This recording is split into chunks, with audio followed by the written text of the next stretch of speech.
I'm Chloe, I'm 28, and I'm staring at photos my sister just texted me of her moving into what she thinks is my apartment. She's been there for exactly 2 hours, and she's already rearranged my furniture to make room for what appears to be a pack and play. The message that came with the photos was simple.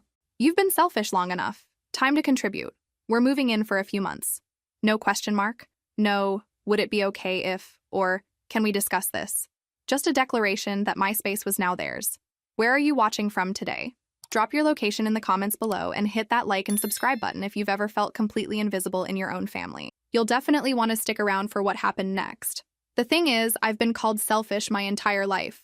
It started when I was 12 and refused to give Rebecca my birthday money to buy cigarettes. Apparently, wanting to keep my own gift was selfish. When I was 16 and wouldn't let her borrow my car to go to parties, that was selfish too. When I graduated college and got my own apartment instead of moving back home to help with bills, well, you can guess what that was called. But here's what my family never understood. I wasn't being selfish. I was being smart. Because every time I said yes to Rebecca, every time I bent over backward to help her, she needed more. It was never enough. Give her $50, she'd need $100 next week. Let her stay just one night, and she'd still be on my couch 6 weeks later, eating my food and using my Netflix password. The pattern was always the same. Rebecca would create a crisis, real or manufactured, and the family would rally around her because she was the older one, the one with kids, the one who couldn't catch a break. Meanwhile, I was the reliable one, the one who always had her life together, the one who could afford to sacrifice a little more. Except I was 28 years old and tired of being my sister's backup plan. I'm currently on a business trip in Seattle, 3 time zones away from this particular disaster. My company sent me here for a month-long consulting project. And honestly, the distance from family drama was an unexpected bonus. Until now. Rebecca's 11-year-old son Jordan and 9-year-old daughter Mia had been good kids once, back when they occasionally heard the word no. But years of Rebecca's children should express themselves freely.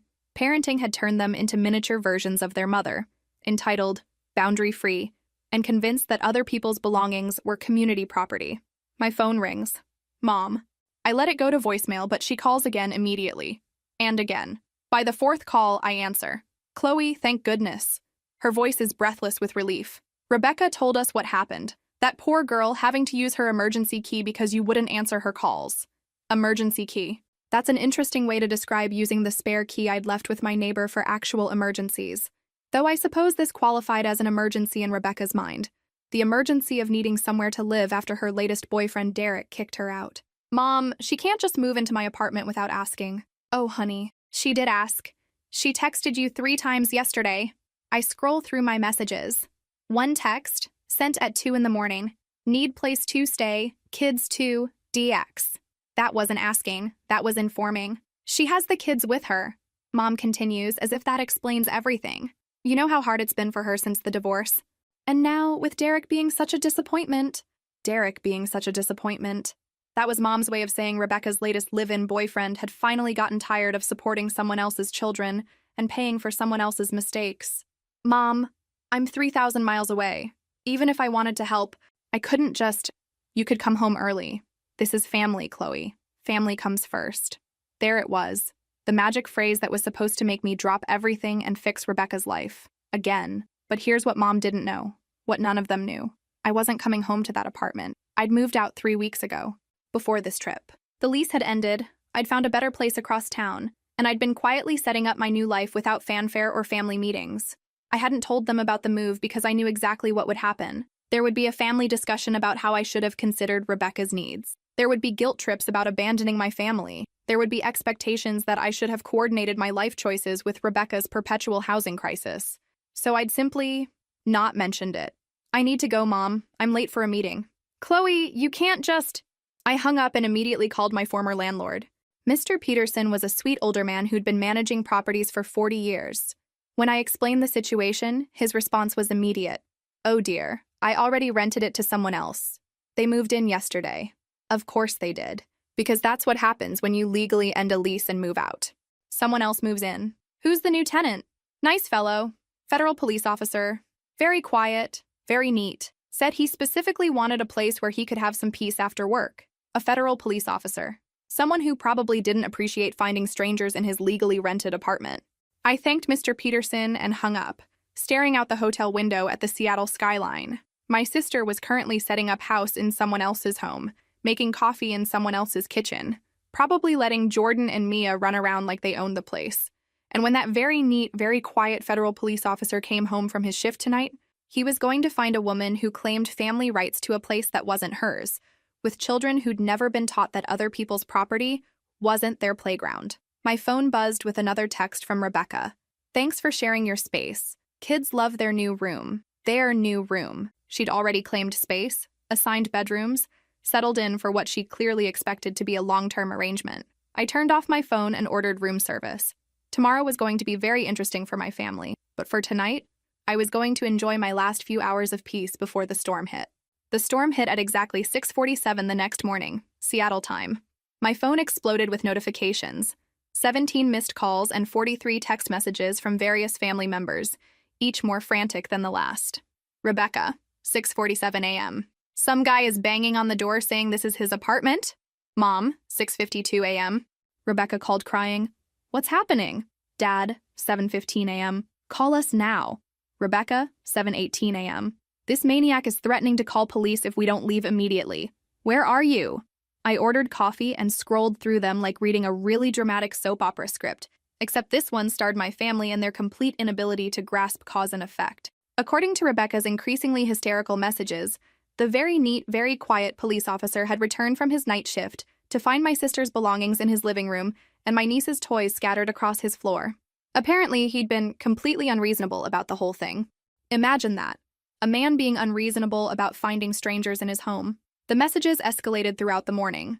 The police officer, Officer Martinez, according to Rebecca's texts, had been extremely rude about asking them to leave immediately. He'd overreacted to finding Jordan bouncing a basketball in the living room at 7 a.m. He was being totally inflexible about Rebecca's explanation that this was a family emergency. I called my mom around 10, after I'd had sufficient caffeine to deal with whatever fresh drama was brewing. Chloe! Mom's voice was sharp with panic. Rebecca says some man is trying to throw her and the children out on the street. She says you gave her permission to stay in your apartment. I never gave her permission to do anything. Well, she has the key. The emergency key. For emergencies. Getting kicked out by your boyfriend isn't my emergency to solve. A pause. Then, in that tone Mom uses when she's about to deploy emotional warfare. These are your niece and nephew we're talking about. Children, Chloe. You'd really let children be homeless? And there it was. The nuclear option. The think of the children card that was supposed to make me crumble. Because in my family's logic, any boundary I set was automatically cruel to children. Those children have a mother who made choices that led to this situation, and they have grandparents with a spare bedroom. Another pause. Longer this time. Our spare bedroom isn't big enough for all three of them. Then Rebecca can figure out alternative arrangements, like adults do. Chloe Elizabeth Morrison, I cannot believe how cold you're being about this. After everything this family has done for you, I hung up, because that sentence never ended anywhere good, and I was tired of hearing the itemized list of my family's sacrifices. My phone rang again immediately. Dad this time. Your mother is beside herself, he said without preamble.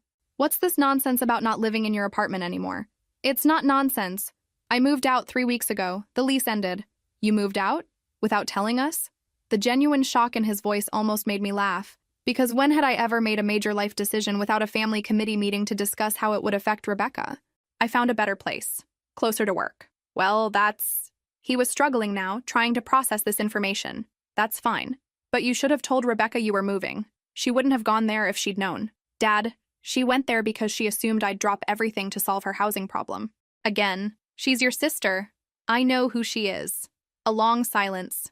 Then, what do you want us to do here, Chloe?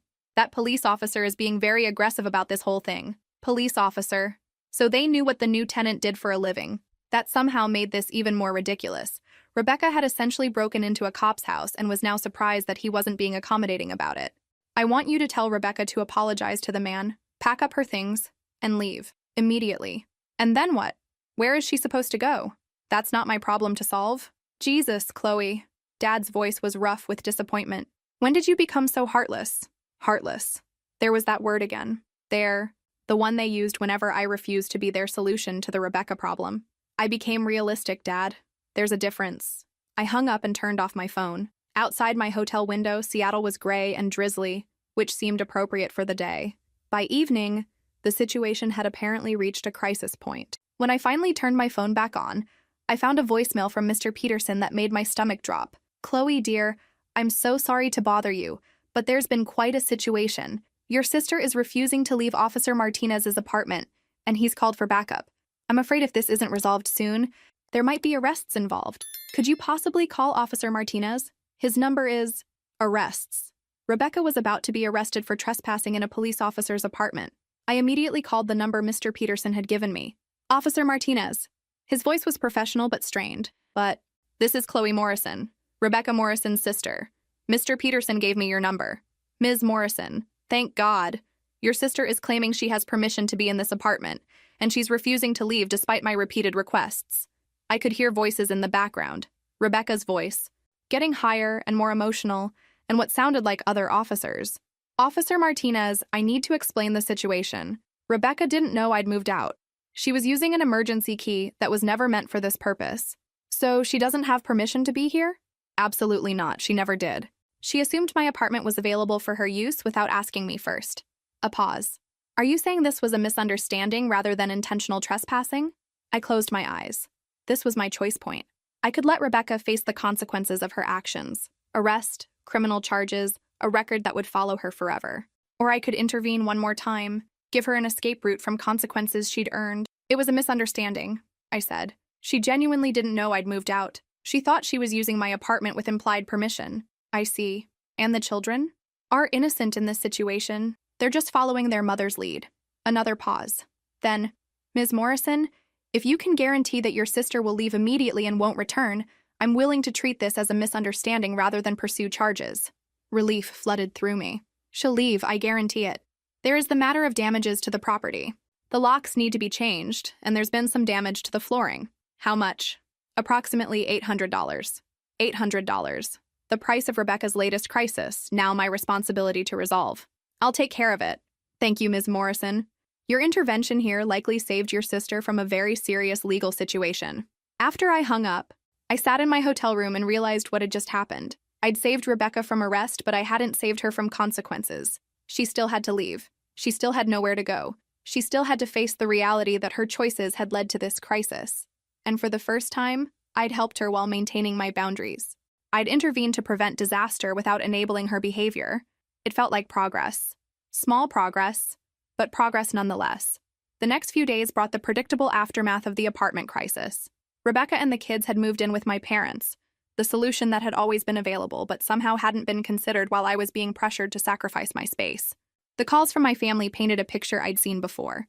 Rebecca positioning herself as the victim of circumstances beyond her control, my parents rallying around her, and everyone carefully avoiding any discussion of how this situation could have been prevented. "She's been through such a traumatic experience," Mom explained during one of her check-in calls. "That police officer was so intimidating, and the children were terrified." Traumatic experience. Rebecca's trespassing had been reframed as something that happened to her rather than something she chose to do. How are Jordan and Mia adjusting to Grandma and Grandpa's house?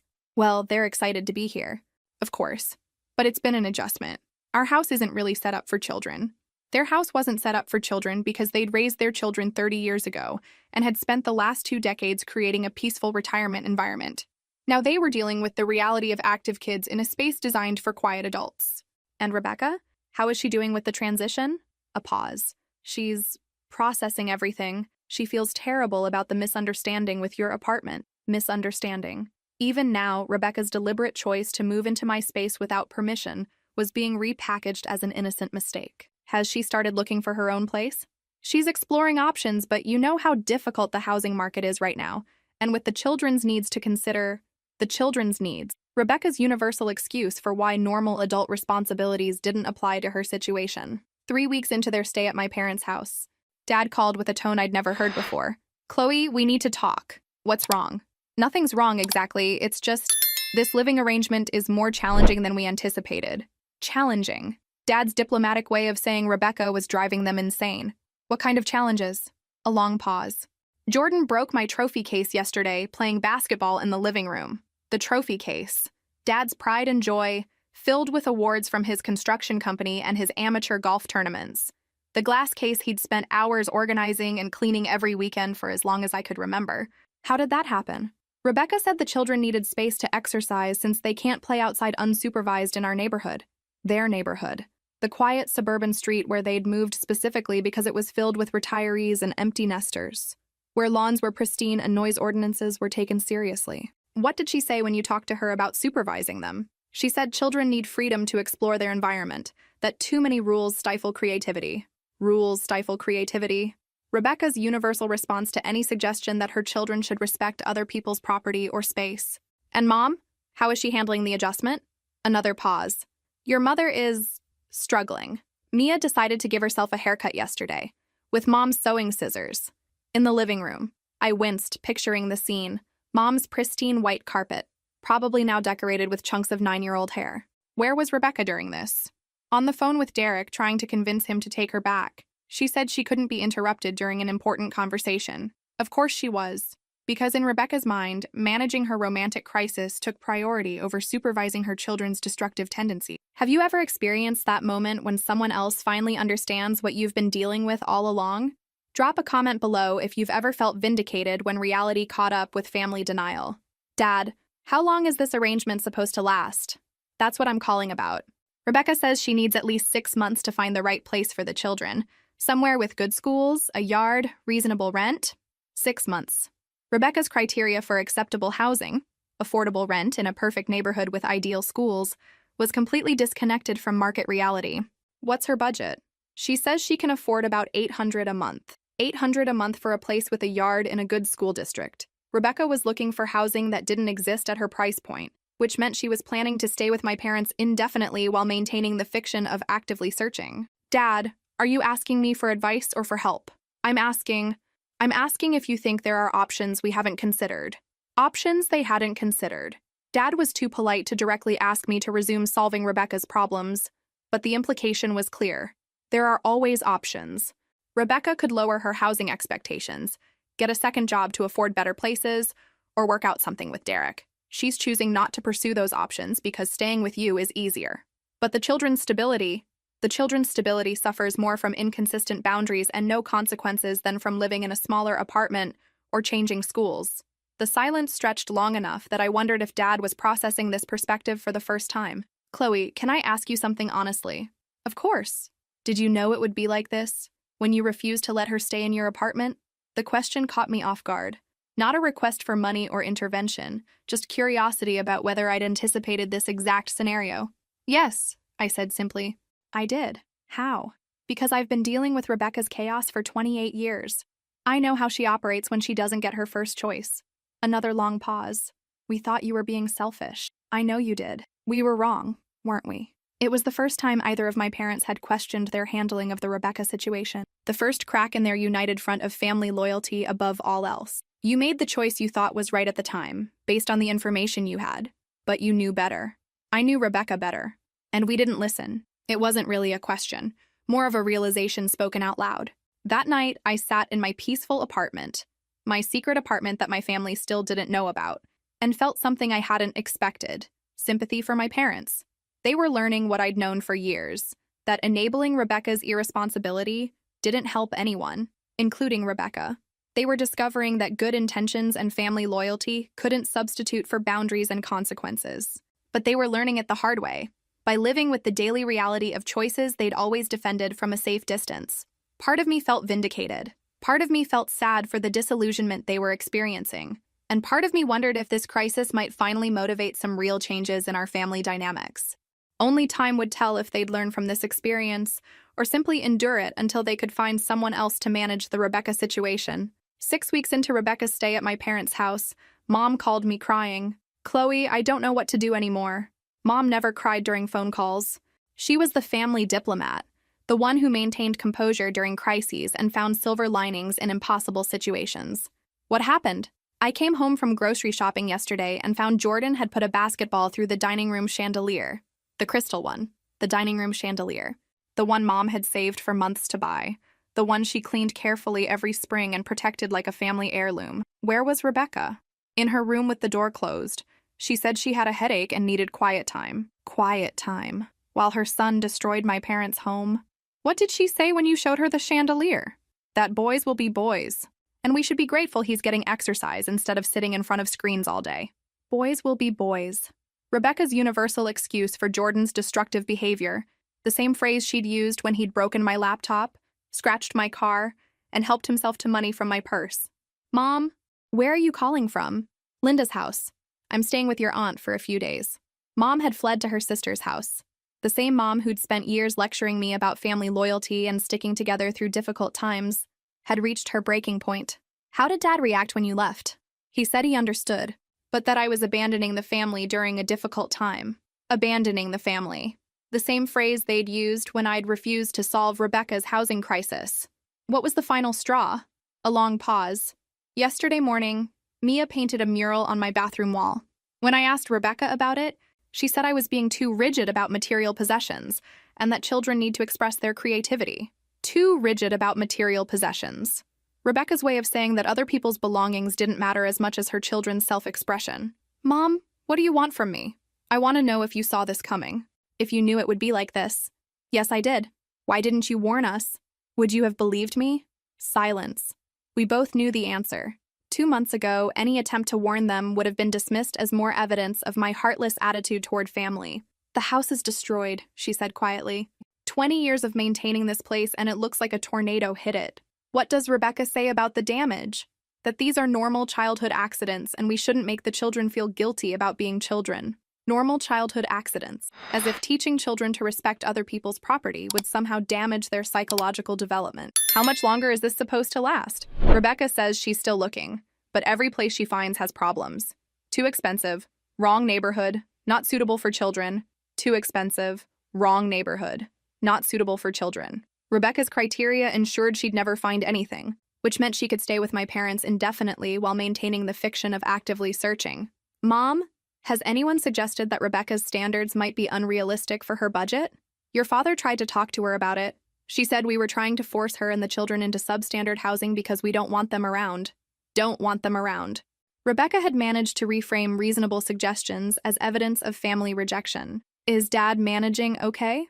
A bitter laugh. Your father is 73 years old. He retired to read books and work in his garden. Instead, he's refereeing arguments between Jordan and Mia, cleaning up messes faster than he can fix them, and listening to Rebecca complain that we don't have the right snacks for the children. The exhaustion in Mom's voice was profound. This wasn't just temporary adjustment stress. This was a woman who'd reached the end of her capacity to cope with chaos.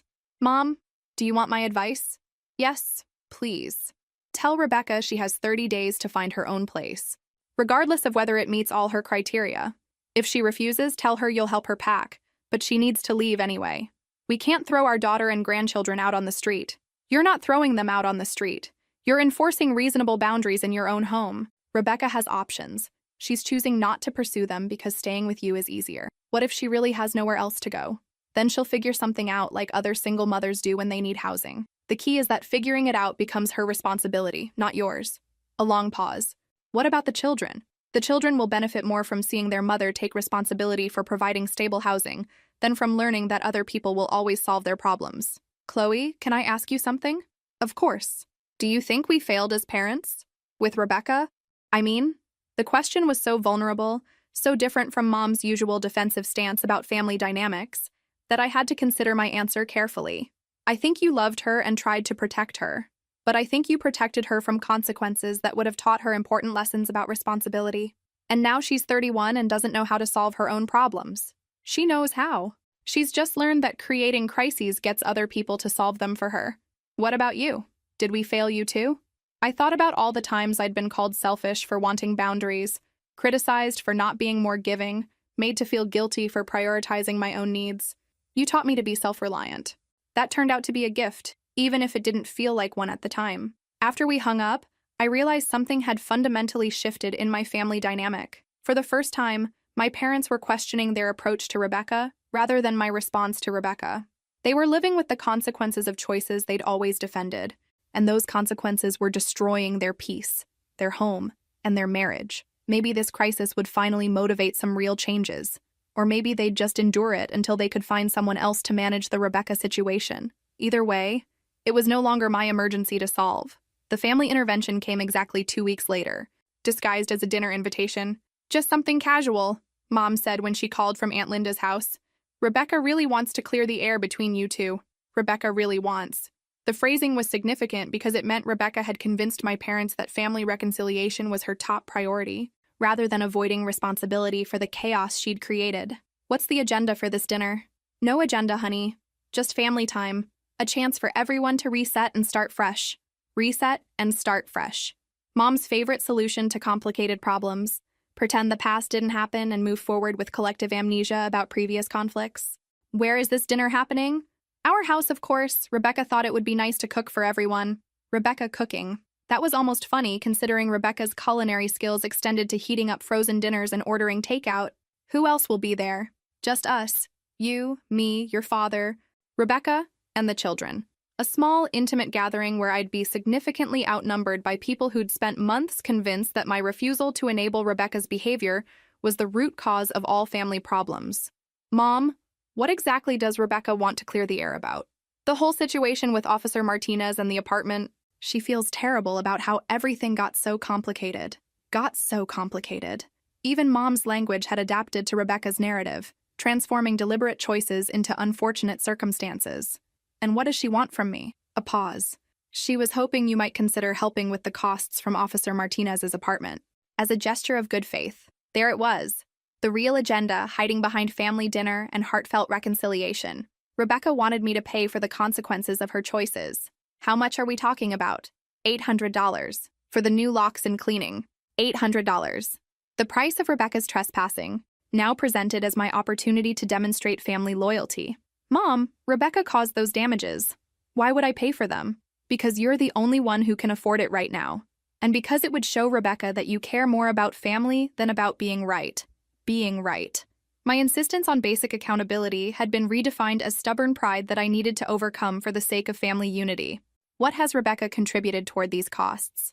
A pause. She's been looking for additional work, but with the children's schedules, so nothing. Rebecca had contributed nothing toward fixing the problems she'd created, but I was expected to cover the entire cost. I'll think about it. Chloe, please just come to dinner. Let Rebecca apologize properly. Give her a chance to make things right. Make things right by having me pay for her mistakes while she took credit for rebuilding family relationships. That Sunday, I drove to my parents' house for the first time in months. The neighborhood looked the same, but the house itself showed signs of its new residents. The front lawn was scattered with toys. The driveway had chalk drawings that hadn't been cleaned off. Inside was worse. The living room furniture had been rearranged around a large television. The walls showed scuff marks and small holes. The pristine environment my parents had maintained for decades had been transformed into something that looked like a daycare center. After a particularly energetic day, Rebecca greeted me at the door wearing an apron and a smile that didn't reach her eyes. Chloe, I'm so glad you came. I made your favorite, pot roast. Pot roast wasn't my favorite, but it was probably the most complicated dish Rebecca knew how to make. Thanks for cooking. Of course. Family dinners are so important, don't you think? Jordan and Mia appeared from the den, both looking more subdued than usual. Hey, Aunt Chloe, Jordan said quietly. Hi, Jordan. How's school going? Fine. He glanced at his mother before adding, we might have to change schools again if we move. Move again. Apparently, Rebecca's housing search was still ongoing, despite having been with my parents for over 2 months. Where are you thinking of moving? Rebecca's smile tightened. We're exploring options. I want to find the right environment for the children's development. Dinner was exactly what I'd expected. An elaborate performance designed to demonstrate Rebecca's transformation into a responsible family member. She served the food with flourishes, kept the conversation light and positive, and made several references to how much she'd learned during this challenging period. It wasn't until dessert that she got to the point. Chloe, I owe you an enormous apology, she said, her voice heavy with practiced sincerity. I realize now that my actions put you in a terrible position. I should have asked permission instead of assuming I could use your apartment. Assuming I could use your apartment? Even her apology managed to minimize the violation of breaking into someone else's home. I appreciate that, Rebecca. I've been thinking about how to make things right, and I'd like to pay you back for any trouble I caused. Pay me back. Interesting phrasing, considering she'd never paid me back for anything in our entire relationship. That's not necessary, but it is. I want to rebuild trust between us. She paused dramatically. I was hoping we could work together on resolving the costs from Officer Martinez's apartment. If you could help with the immediate expenses, I could set up a payment plan to reimburse you over time. There it was. Rebecca wanted an interest-free loan disguised as family solidarity. How much time are we talking about? Maybe 6 months? Once I get settled in my own place and the children's situation stabilizes? 6 months minimum, with built-in excuses for delays and extensions. In Rebecca's world, payment plans were just polite ways of making requests that would never be fulfilled. Rebecca, what happens if I say no? Her composure cracked slightly. Well, I'd have to find another solution. Maybe ask Mom and Dad to take out a loan against the house. Take out a loan against the house. The nuclear option, designed to make me feel guilty about forcing my elderly parents into financial risk. I looked around the table at my family, Mom and Dad watching hopefully, Jordan and Mia eating their ice cream, unaware of the adult manipulation happening around them, Rebecca waiting for my answer with barely concealed anxiety. This was my choice point. Resume my old role as Rebecca's problem solver, or maintain the boundaries I'd worked so hard to establish. I need to think about it, I said finally. Rebecca's face fell. Think about it? It's family helping family. It's also enabling behavior that put an innocent man through harassment and stress. I can't believe you're still punishing me for a mistake I've already apologized for. Still punishing. As if my refusal to automatically solve her problems was an act of cruelty rather than basic self-preservation. I'm not punishing anyone, Rebecca. I'm just not automatically saying yes anymore. She turned to our parents. This is exactly what I was afraid of. Chloe has decided she's better than the rest of us. The trap was perfectly laid. Agree that I didn't think I was superior, and by implication, agree to help with Rebecca's latest financial crisis. I think I'm responsible for my own choices and my own consequences, I said, and I think everyone else should be responsible for theirs. I stood up from the table. Thank you for dinner. Rebecca, the pot roast was delicious. As I gathered my purse and coat, Rebecca's voice followed me to the door. I hope you can live with yourself, knowing you chose money over family. Money over family. The final guilt trip, delivered as I walked away from the role they'd assigned me since childhood. But for the first time in my life, I could live with myself, because I'd chosen truth over enabling, boundaries over dysfunction, and that felt like exactly the right choice.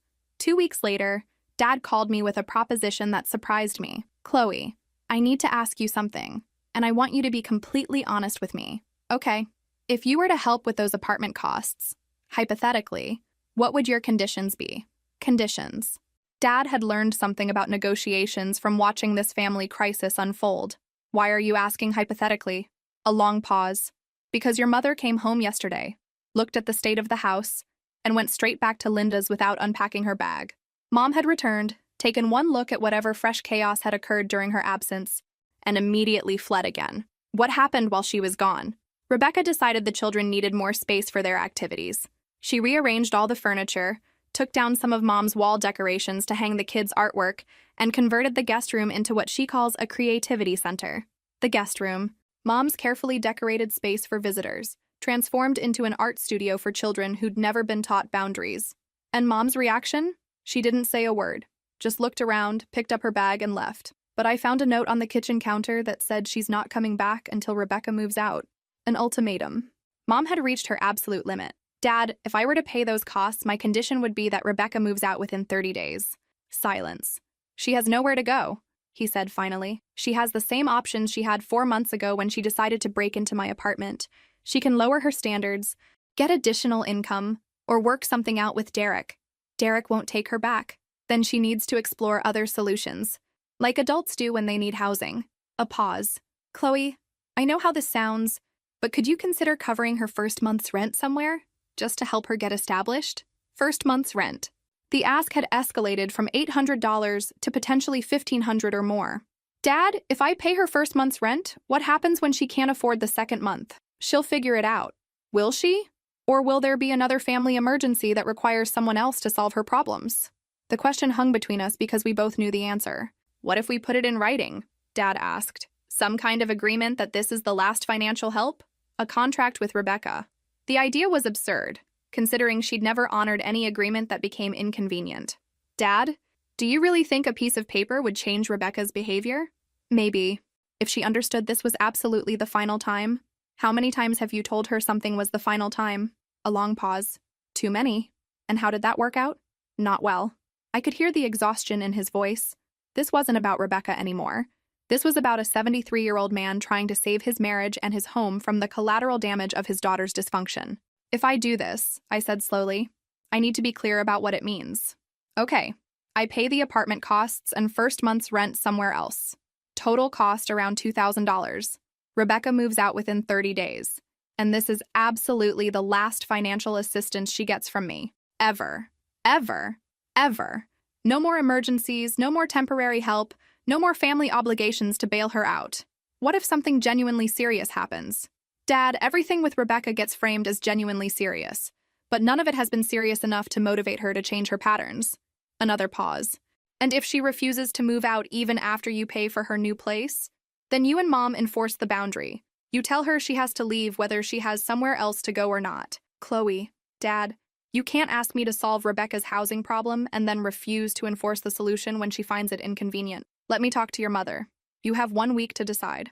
After that, Rebecca's housing situation becomes something you handle without my involvement. I hung up and sat in my quiet apartment, processing what I'd just agreed to consider.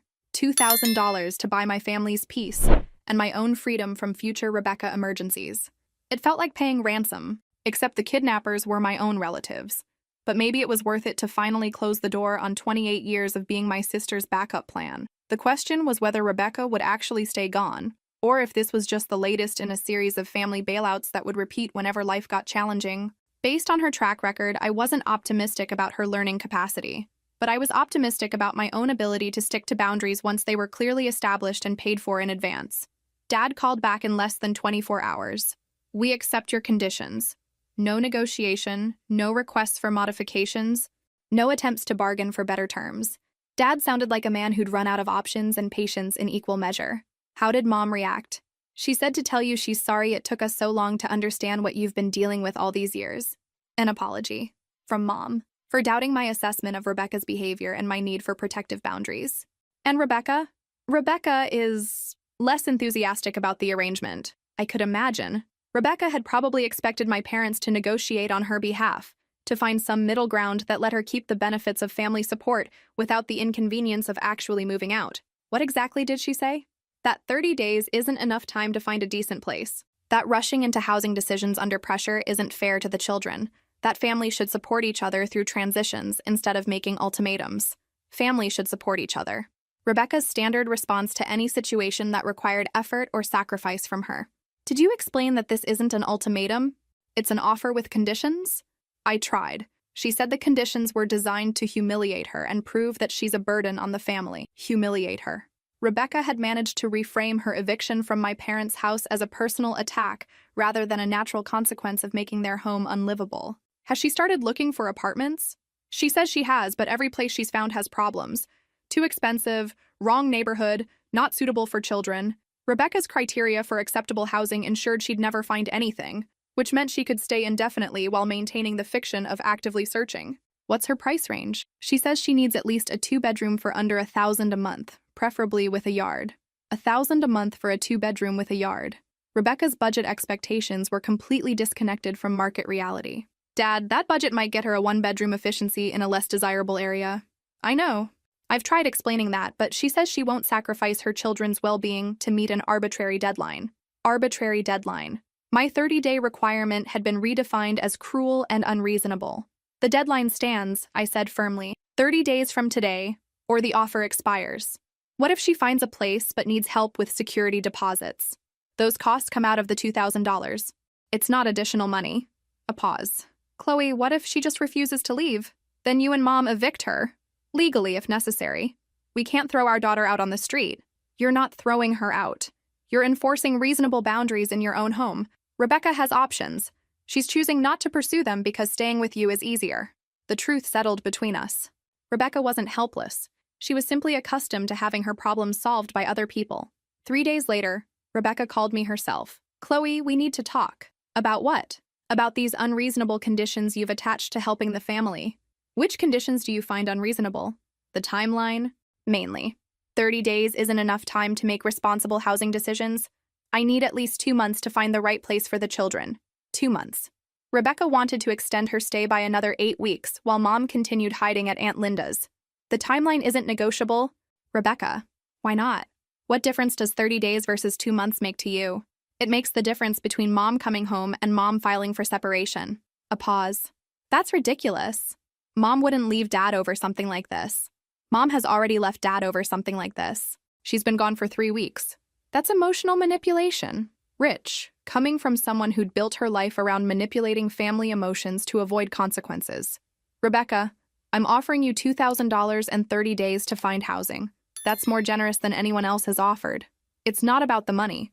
Then what is it about? It's about you using this situation to prove you were right about me all along. You want me to fail. I want you to fail. Rebecca's theory was that my boundaries were motivated by vindictiveness. Rebecca, I want you to succeed. I want you to find stable housing and build an independent life. I just want to do it without subsidizing your choices indefinitely. Easy for you to say. You don't have children to consider. And there it was. The ultimate Rebecca defense, claiming that parenthood exempted her from basic adult accountability. Lots of single mothers find housing and support themselves without relying on family bailouts. Not everyone has family willing to help. I thought I did. But apparently I was wrong. The guilt trip was perfectly executed. I was abandoning her children, destroying family bonds, failing basic tests of loyalty. Rebecca, the offer stands until next Friday. Take it or leave it.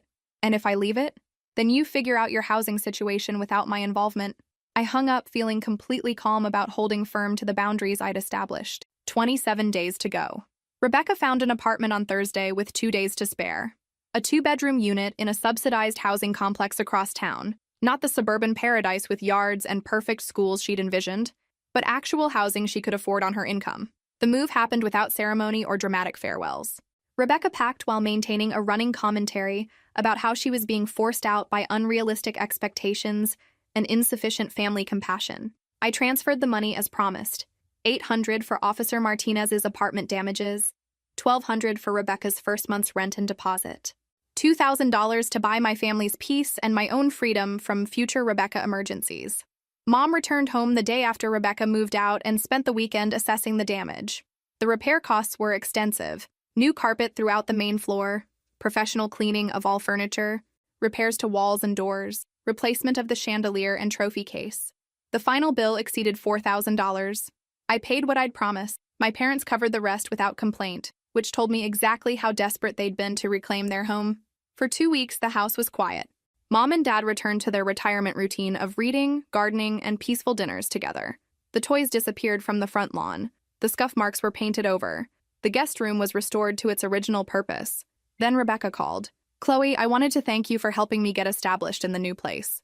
Thank me. That was unexpected. Rebecca rarely expressed gratitude, especially when it acknowledged someone else's generosity. How are Jordan and Mia adjusting? Really well. Jordan likes his new school, and Mia made friends with the girl next door. That's great to hear. Actually, that's why I'm calling. The kids have been asking about you, wondering when they'll see their aunt again. The kids have been asking. Rebecca's diplomatic way of testing whether my financial assistance had reset our relationship to its previous dynamic. They're welcome to call me anytime. I was thinking more like a visit. Maybe you could come over for dinner this weekend. A dinner invitation. Rebecca was already probing the boundaries of our new arrangement. I'm not available this weekend. What about next weekend? I'll let you know. A pause. Chloe, I feel like there's still tension between us that doesn't need to be there. Tension. Rebecca's word for my refusal to pretend our relationship could simply return to normal. What kind of tension? Like you're still angry about what happened with the apartment situation. The apartment situation. Even now, Rebecca couldn't describe her actions accurately. Trespassing had become a situation. I'm not angry, Rebecca. I'm just not interested in resuming our old patterns. What patterns? The pattern where your emergencies become my obligations, where family loyalty is measured by my willingness to sacrifice my resources for your convenience. That's not fair. I never asked you to sacrifice anything. Never asked me to sacrifice anything. Rebecca had perfected the art of creating crises that required other people's resources while maintaining plausible deniability. Rebecca, do you understand why I needed to set boundaries? Honestly? No. I think you decided you were tired of being part of this family and found excuses to justify pulling away. In Rebecca's mind, my boundaries weren't about self-preservation. They were about rejecting family obligations out of selfishness. I hope things work out well for you in your new place. That's it? That's all you have to say? That's all I have to say. So you're really going to cut me off permanently because I made a mistake? A mistake. Singular. All of it. The trespassing, the destruction of our parents' home, the manipulation, the guilt trips, reduced to one small error in judgment. I'm not cutting you off. I'm just not resuming the role of solving your problems. What if there's a real emergency? Something serious with the kids? Then you'll handle it like other single mothers do. by contacting appropriate resources and making responsible decisions. The silence stretched long enough that I wondered if she'd hung up. "You've really changed," she said finally. "Yes, I have. Not for the better." Maybe not, from her perspective. The old Chloe had been useful to Rebecca. The new Chloe was not. After hanging up, I realized something profound had shifted. For the first time in our relationship, I felt genuine peace about Rebecca's situation. She had stable housing that she was responsible for maintaining. Jordan and Mia had consistent school attendance. Mom and Dad had their home and marriage back. And I had my life back. 3 months later, Mom called with what she described as good news. Rebecca has been doing really well in her apartment. She's kept up with rent, the children seem settled, and she's even talking about taking community college classes. That's great, Mom. She's also been seeing someone. A nice man she met at Jordan's school. He seems very stable, very responsible. A stable, responsible man who presumably didn't yet know that Rebecca expected romantic partners to subsidize her lifestyle and solve her logistical problems. I hope it works out for her. She asked me to tell you that she's sorry about how things got so complicated between you two. An apology delivered through intermediaries. Rebecca's preferred method for expressing regret, without acknowledging specific wrongdoing. I appreciate that. Do you think you might consider having her over for Christmas? The children really miss their aunt. Christmas dinner. Mom was testing whether enough time had passed for me to resume family traditions that included Rebecca. I'll think about it. She's really changed, Chloe. Living independently has been good for her. Maybe it had. Maybe facing real consequences had actually motivated Rebecca to develop coping skills and self-reliance. Or maybe she was simply between crises, enjoying temporary stability before the next emergency that would require family intervention. Either way, it wasn't my problem to solve anymore. A week later, Dad called with different news. "Chloe, I wanted to give you a heads up about something." "What's going on?" "Rebecca's new boyfriend broke up with her. She's pretty upset about it." The stable, responsible man had apparently discovered something about Rebecca that made him reconsider the relationship. "I'm sorry to hear that." "She's been calling your mother every day, crying about how hard it is to date as a single mother. Yesterday, she mentioned that she might not be able to afford rent next month without his help." Without his help. Rebecca had apparently expected her new boyfriend to contribute to her expenses after dating for only 3 months. What did Mom tell her? That she needs to figure out her own finances. "But Chloe, I'm worried she might ask you for help. If she does, I'll say no, even if she frames it as an emergency." Especially then. A pause. "I have to ask, are you really never going to help her again? No matter what happens?" It was the question I'd been expecting. The test of whether my boundaries were real or just temporary leverage in family negotiations. "Dad, I'm not going to enable Rebecca's pattern of creating crises and expecting other people to solve them.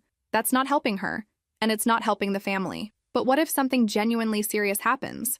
Then Rebecca will learn to handle genuinely serious situations the way other adults do, by making hard choices, accepting help from appropriate resources, and dealing with consequences." You sound so cold when you talk about her. Cold. The word Rebecca had probably used to describe my refusal to resume financial support. "I'm not cold, Dad, I'm realistic. Rebecca is 31 years old with a job and a brain. She's capable of managing her own life if she stops expecting other people to do it for her. And if she really can't manage, if she ends up homeless or loses the children, then those consequences might finally motivate her to make different choices." The silence that followed was heavy with Dad's disapproval. "I never thought I'd hear you say that about your own sister. 5 years ago, I wouldn't have said it. But 5 years ago, I was still pretending that enabling Rebecca was the same as loving her." After we hung up, I realized this conversation had been inevitable. My family was testing my resolve, seeing if Rebecca's apparent stability had softened my position on boundaries. It hadn't. If anything, Rebecca's brief success in managing her own life proved that she was capable of independence when forced circumstances required it. The fact that she was already positioning her next crisis, the boyfriend breakup, potential rent problems, as family emergencies proved that she hadn't actually learned anything fundamental about personal responsibility. My phone rang an hour later. Rebecca, calling from her own number for the first time in months. "Chloe, I really need to talk to you." "About what?" "I'm going through a really difficult time right now. Marcus, my boyfriend, he ended our relationship, and I don't know how I'm going to manage everything alone." Everything alone. Rebecca had dated this man for 3 months and had already become dependent on his financial support. "I'm sorry the relationship didn't work out. It's not just that. He was helping me with some expenses, and now I don't know how I'm going to afford rent next month." There it was. The crisis that would require family intervention, right on schedule. "What are your options?" "That's what I'm calling about. I was hoping maybe you could help me just this once, just until I get back on my feet. Just this once." Just until I get back on my feet. The same phrases Rebecca had used dozens of times over the years. Rebecca, I'm not going to help you financially, even though I might lose my apartment. Even then, what about Jordan and Mia? You'd really let them be homeless? The children card, deployed with perfect timing. Jordan and Mia won't be homeless. You'll figure out a solution because you'll have to. I can't believe you're going to abandon me when I need you most. Abandon her. The language of victimhood, designed to make me feel guilty for maintaining boundaries. I'm not abandoning you, Rebecca. I'm refusing to enable your pattern of financial irresponsibility. This isn't a pattern. This is one emergency. It's the same emergency you've had for 15 years. The only thing that changes is the excuse. I hung up before she could respond. My phone immediately started ringing again. Rebecca, then Mom, then Dad. I let them all go to voicemail. By morning, I had 12 missed calls and 7 voicemails, all variations on the theme that I was being heartless toward my struggling sister. But I also had something I'd never had before: complete confidence that my boundaries were necessary and appropriate. Rebecca would figure out her rent problem because she'd have to. She'd find resources, make hard choices, or face consequences that might finally motivate real changes in her behavior. And for the first time in my adult life, that process would happen without my involvement. It felt like freedom. The calls from my family continued for 3 days, each more desperate than the last. Rebecca's rent was due in a week. She'd exhausted her savings during the relationship with Marcus. She'd applied for emergency assistance, but the waiting list was months long. She was facing eviction and potential homelessness with 2 children. According to the increasingly frantic voicemails, this was different from all her previous crises because the stakes were so much higher. The children's stability was at risk. Rebecca was talking about giving up completely. The family was rallying around her during this genuine emergency. On Thursday, Mom called me at work, crying. "Chloe, please, I'm begging you, just this one time. Mom, we've had this conversation already." Not about this. This is different. Rebecca might lose the children if she becomes homeless.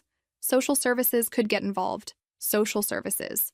The nuclear threat that was supposed to make me abandon my boundaries and rescue Rebecca from the consequences of her choices. Mom, if Rebecca loses housing, it won't be because I refuse to pay her rent. It will be because she made financial decisions based on someone else's income instead of her own. She didn't know the relationship would end, which is exactly why adults don't become financially dependent on someone they've been dating for 3 months. You're being so cold about this. I'm being realistic about this. A pause. What if we all contributed? Me, your father, maybe your Aunt Linda? If everyone helped a little, then you'd be enabling Rebecca's irresponsibility as a group instead of individually. Chloe, these are your niece and nephew we're talking about. Yes, they are. And the best thing I can do for them is refuse to teach them that other people will always solve their mother's problems. Mom was crying harder now.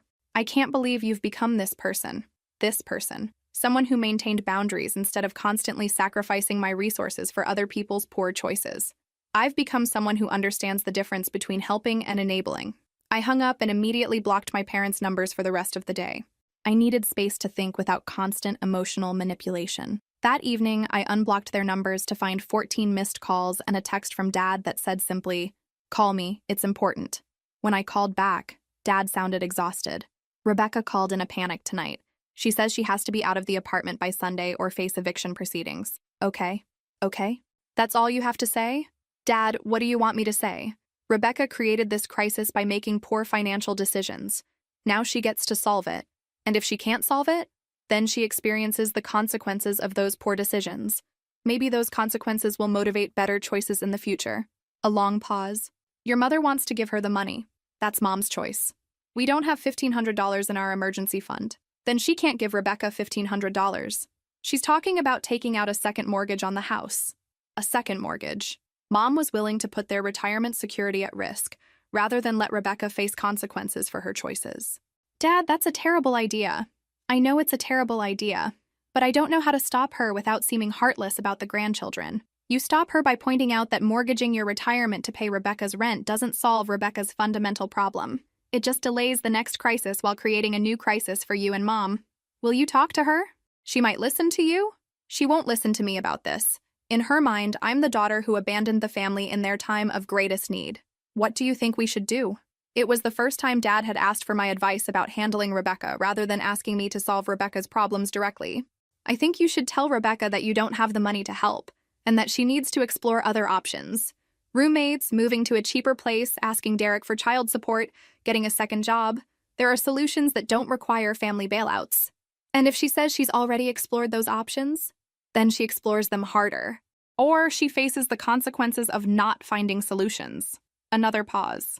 I keep thinking about Jordan and Mia. They didn't ask for any of this. No, they didn't. But they also don't benefit from learning that their mother's irresponsibility will always be rescued by grandparents who sacrifice their own security. When did this become so complicated? It became complicated when we started treating Rebecca's emergencies as family emergencies instead of natural consequences of her choices. After hanging up, I sat in my quiet apartment and tried to imagine what would happen over the weekend. Rebecca would probably spend Friday calling everyone she'd ever known, looking for someone to loan her $1,500. When that failed, she'd spend Saturday crying to Mom about her children becoming homeless. By Sunday, Mom would probably cave and agree to the second mortgage. Or maybe, just maybe, Rebecca would actually solve her own problem. She'd find a roommate, negotiate with her landlord, apply for emergency assistance, or discover resources she'd never bothered to research before. Either way, it wasn't my emergency to solve. On Sunday evening, Dad called with an update. Rebecca found a roommate. She did? Another single mother from Jordan's school. They're going to split the rent and utilities. A roommate. Rebecca had actually solved her own problem through her own efforts. That's great news. It is. Though Rebecca is upset about having to share space with someone else's children. Of course she was. Even when Rebecca solved her own problems, she found reasons to be dissatisfied with solutions that didn't meet her exact preferences. How are Mom and Dad handling this? Your mother is relieved but disappointed that Rebecca didn't come to us for help. Disappointed that Rebecca didn't come to them for help. Mom was actually upset that Rebecca had found independence instead of requiring family intervention. And you? I'm proud of her for figuring it out. And grateful that I don't have to take out a second mortgage. After we hung up, I realized something significant had happened. Rebecca had faced a genuine crisis and solved it without family assistance. She'd been forced to become resourceful, and she'd discovered that she was capable of finding solutions when bailouts weren't available. It was exactly what I'd hoped would happen when I started maintaining boundaries. Whether Rebecca would remember this lesson during her next crisis remained to be seen, but at least now there was evidence that she could solve her own problems when she had to. The roommate arrangement lasted exactly 6 weeks. Dad called me on a Tuesday morning, his voice tight with frustration. Rebecca's living situation fell apart. She and the roommate had some kind of conflict, and now she's looking for a new place. Some kind of conflict. I could imagine what that meant. Rebecca had probably expected her roommate to accommodate her children's schedule, split utilities unequally, or provide free babysitting services. What happened? Rebecca says the woman was unreasonable about household rules. Apparently, she wanted Rebecca to supervise the children more closely and contribute to cleaning schedules. Supervise the children more closely. Rebecca's roommate had made the mistake of expecting basic parenting and shared household responsibilities. Where is Rebecca staying now? With us. Temporarily. Temporarily. The word that never meant temporarily when it came to Rebecca. Dad, I know what you're thinking, but this really is temporary. Just until she finds another place. How long has she been back? 3 days. And before you ask, yes, the house is chaos again. But your mother and I discussed it, and we can handle a few weeks of inconvenience. A few weeks of inconvenience. Dad was already preparing himself for the long-term reality of Rebecca's return. What's her housing budget this time? She says she learned her lesson about depending on roommates. She wants her own place. Something stable for the children. Her own place. Rebecca had somehow concluded that the problem with her previous arrangement was sharing space rather than her inability to respect other people's boundaries. And her budget for this own place? A pause. She's looking at places around $1,200 a month. $1,200 a month. Rebecca's budget had increased by 50% since her last housing search, despite having no increase in income. Dad, how is she planning to afford $1,200 a month? She says she's been doing some freelance work on the side.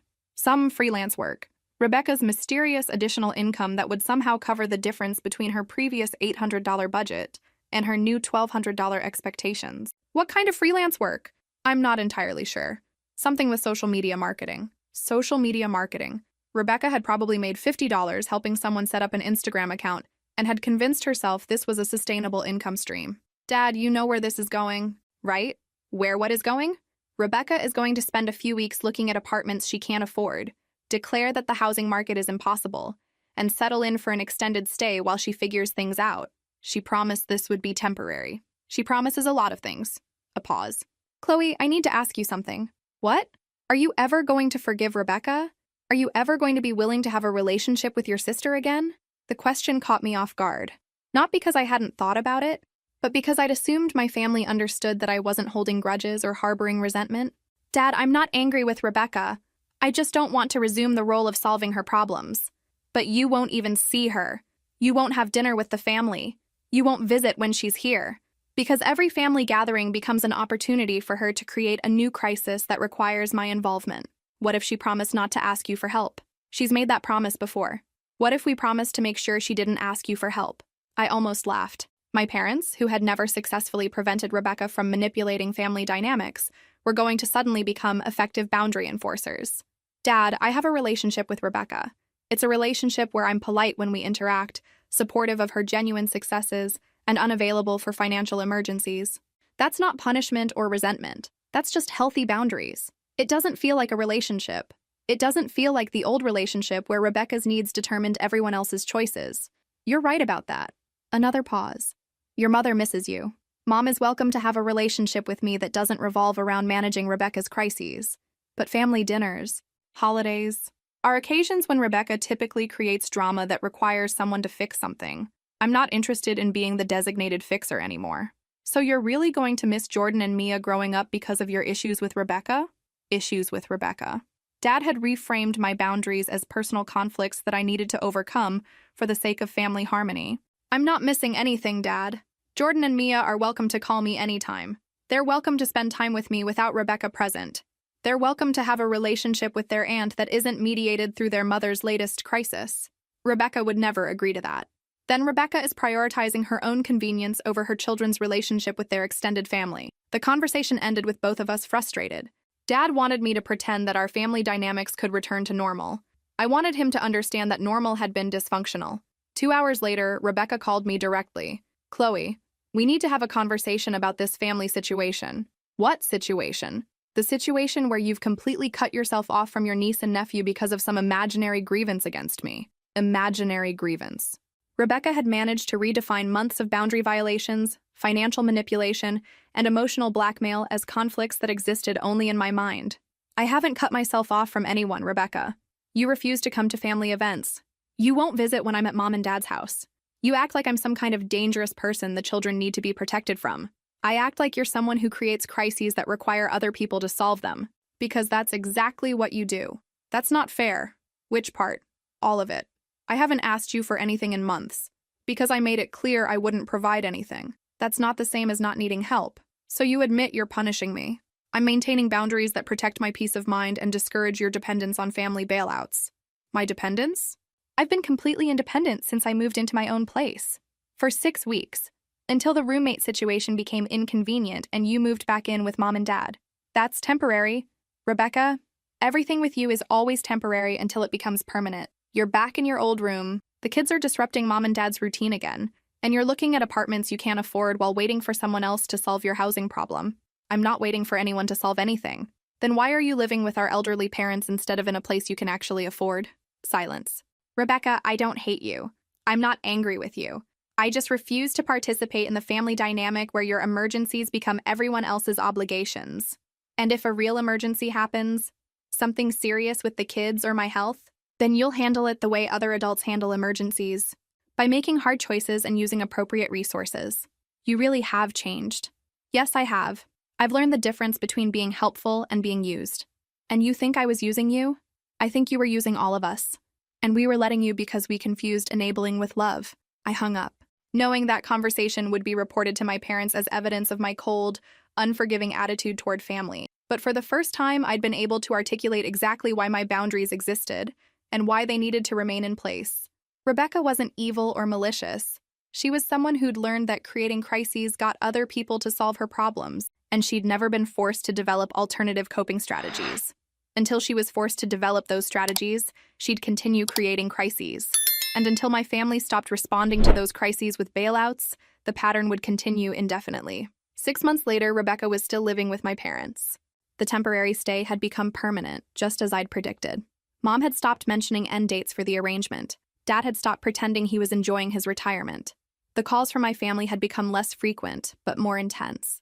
Christmas dinner invitations that came with guilt trips about missing family traditions. Easter brunches that were framed as opportunities to repair damaged relationships. Birthday parties for Jordan and Mia that included lectures about the importance of family unity. I declined them all politely and consistently. Then Mom called with news that surprised me. Rebecca is engaged. Engaged?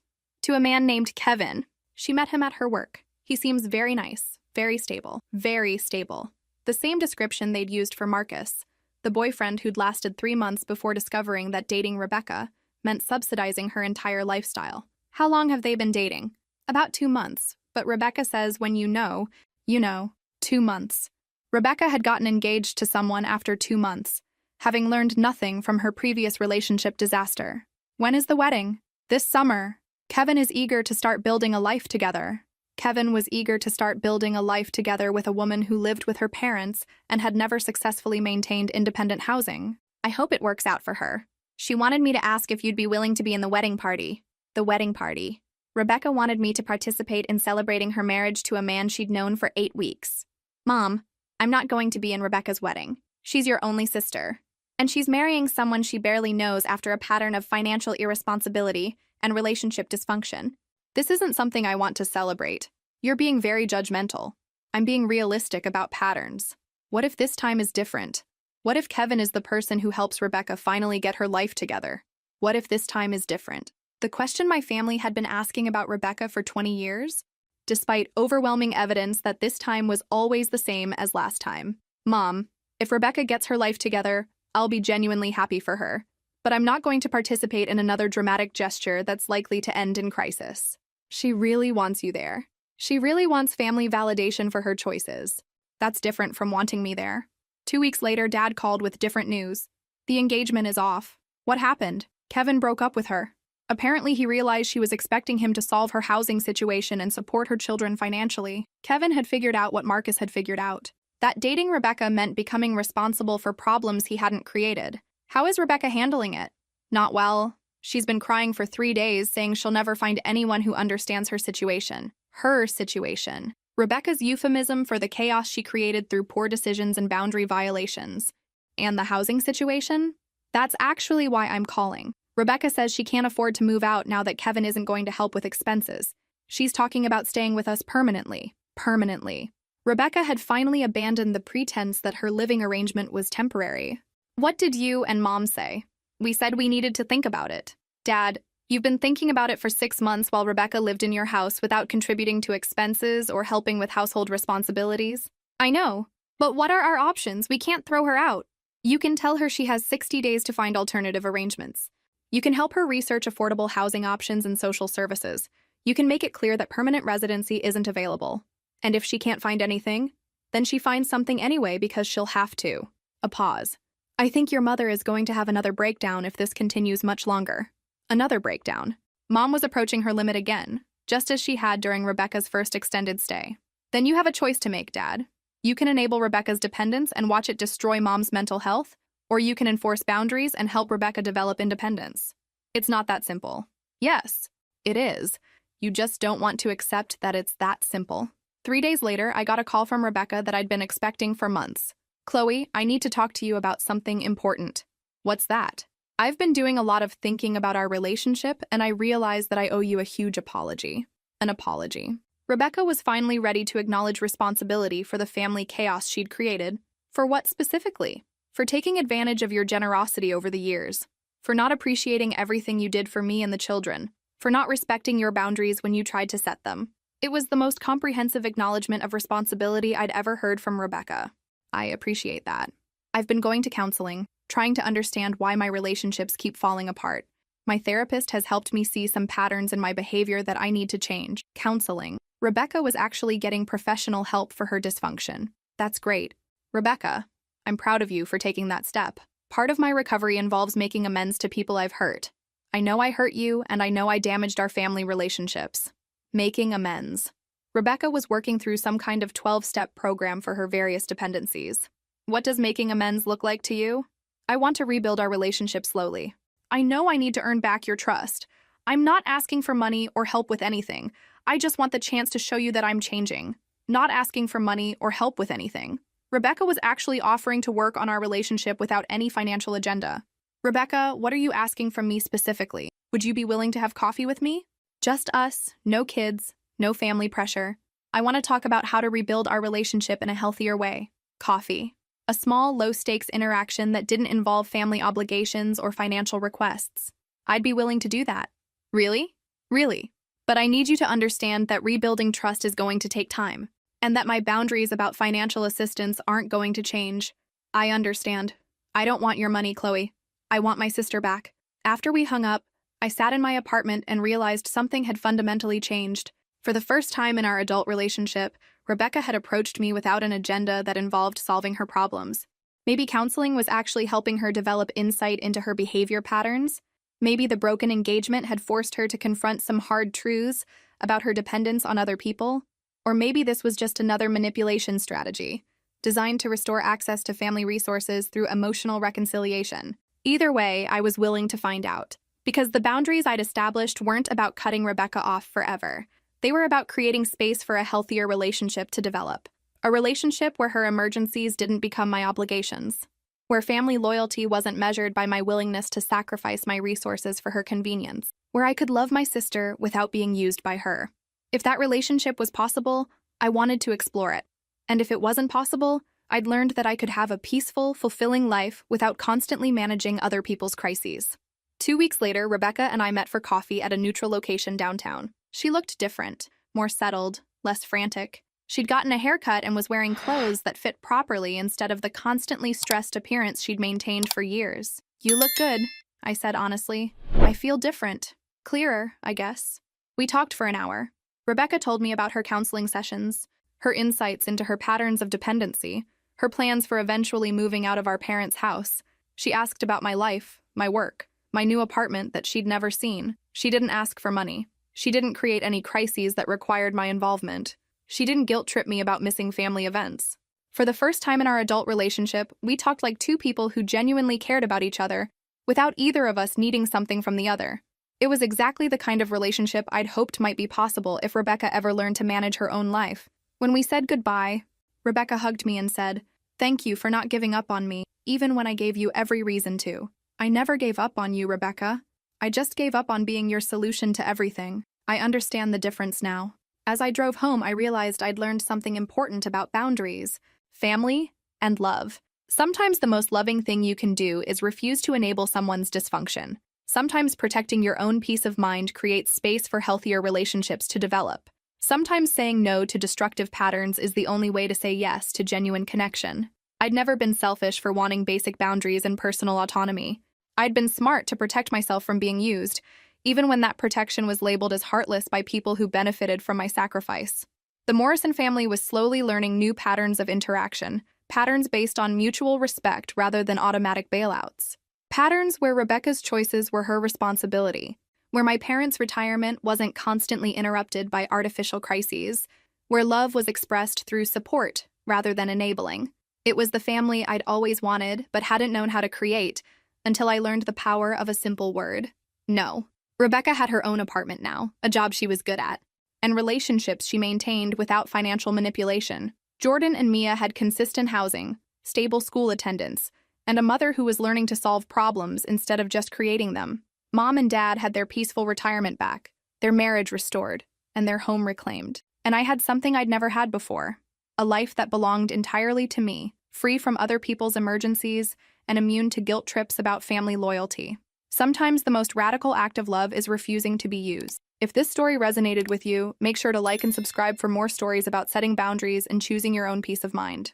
Sometimes the most loving thing you can do for family is refuse to enable their worst impulses. I was never selfish.